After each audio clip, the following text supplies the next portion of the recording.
In the sprawling metropolis of New Haven, where towering skyscrapers reached for the heavens and the streets buzzed with the constant hum of life, there was a secret hidden beneath the surface, a secret that had the power to change the world. This was a city of progress and innovation, where science and technology thrived, but it was also a city with a dark side, a place where corruption festered and crime ruled the night. Amidst the chaos, there was one person who stood as a beacon of hope every night, an ordinary young woman with an extraordinary secret. By day, Avery worked as a brilliant biochemist at Horizon Labs, one of the city's most cutting-edge research facilities. But by night, she became something else entirely. She was Nova, a superhero with powers unlike anything the world had ever seen. Avery had discovered her powers by accident. It had happened during a late-night experiment at the lab, where she was working on a revolutionary new formula designed to harness the energy of the stars. The formula was meant to create a renewable energy source that could power the city indefinitely, but something went wrong. An unexpected surge in the lab's reactors caused an explosion, and instead of being consumed by the explosion, Avery found herself infused with cosmic energy, her very cells absorbing the power of the stars. The energy transformed her, giving her the ability to manipulate light and gravity, to generate force fields, and to unleash devastating beams of pure energy. It also granted her superhuman strength and the ability to fly, making her one of the most powerful beings on the planet. At first, Avery was overwhelmed by her newfound abilities. She struggled to control the energy coursing through her, fearing that she might hurt someone if she lost control. But as she learned to harness her powers, she realized that she had been given a gift that she could use to protect the city she loved. Taking on the mantle of Nova, Avery began her mission to rid New Haven of the corruption that plagued it. She became a symbol of hope for the people, a mysterious figure who appeared whenever danger threatened, and who disappeared just as quickly once the threat was neutralized. But despite her best efforts, Avery knew that she couldn't fight the darkness alone. She needed allies, people she could trust. It wasn't long before she found them. Her first ally was Marcus Steele, a former police detective who had been forced off the force after uncovering a web of corruption that reached the highest levels of city government. Marcus was a skilled investigator and a master of hand-to-hand combat, but he had no powers of his own. Still, his determination and resourcefulness made him a valuable partner, and he quickly became Nova's eyes and ears on the ground. Next was Quinn Harper, a genius inventor and hacker who had once been a child prodigy. Quinn had created countless gadgets and devices to aid Nova and he. In the heart of the bustling city of Eldridge, tucked away on a quiet cobblestone street where the old-world charm of brick buildings met the modern hum of technology, there stood a peculiar little workshop.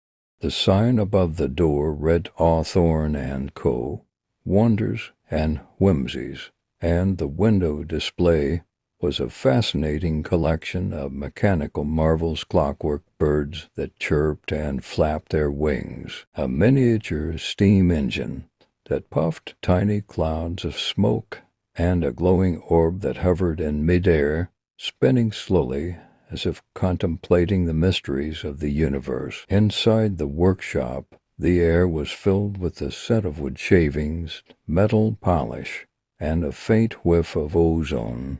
Shelves lined the walls, crammed with an eclectic mix of gadgets and gizmos, each more intriguing than the last.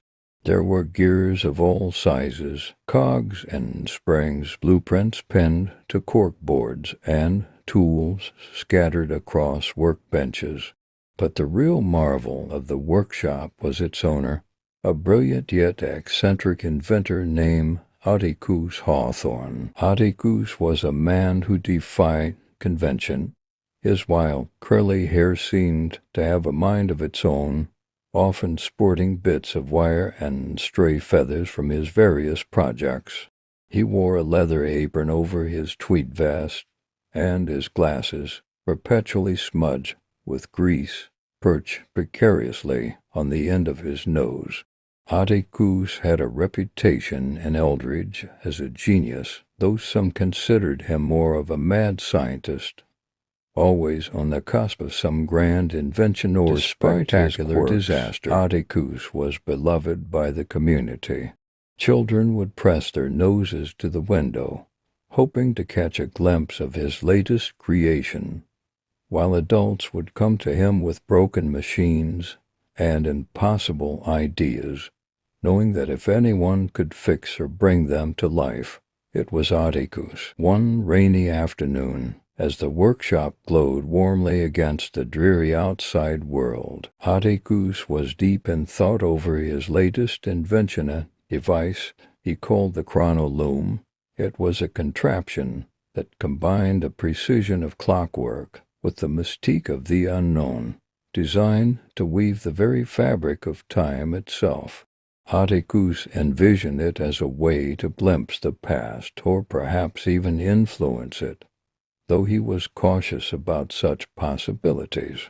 He knew that meddling with time was a dangerous game, but the challenge was too tantalizing to resist. The chronoloom was nearly complete, its gears and pulleys meticulously assembled, its crystalline core humming with latent energy.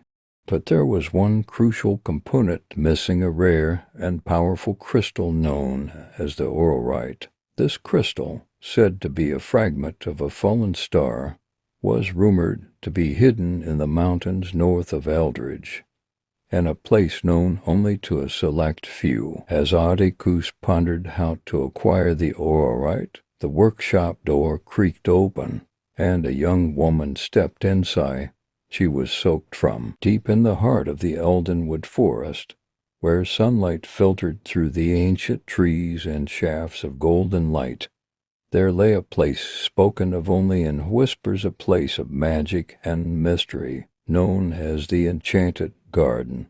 The garden was hidden from the eyes of those who would seek it for selfish gain, protected by the forest guardian spirits, and cloaked in powerful enchantments.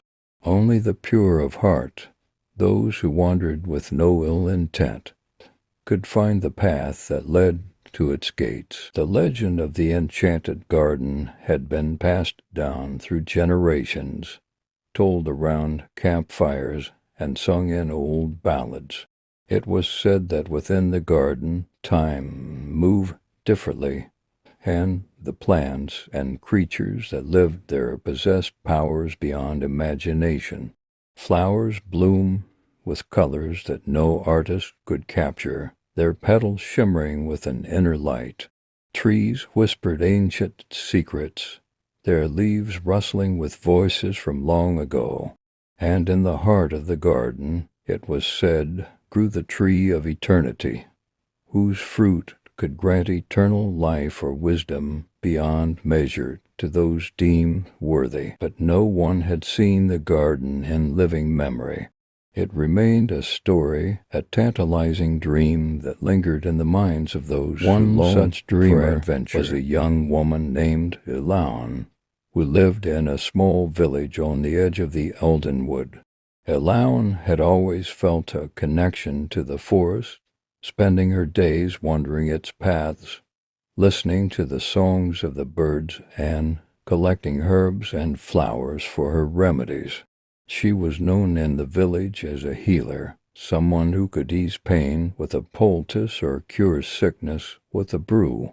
But despite her contentment with life in the village, Ilaun had always sensed that there was something more out there, something just beyond her reach. One evening, as the sun dipped below the horizon and the sky blazed with hues of orange and pink, Ilaun sat by the edge of the forest, her gaze lost in the distance. She had heard the tales of the enchanted garden all her life, and though she had never seen it, she believed it existed.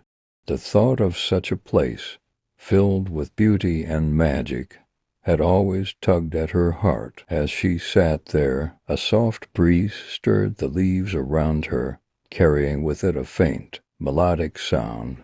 It was unlike anything Ilaun had ever heard before, like the chiming of distant bells, or the gentle plucking of harp strings.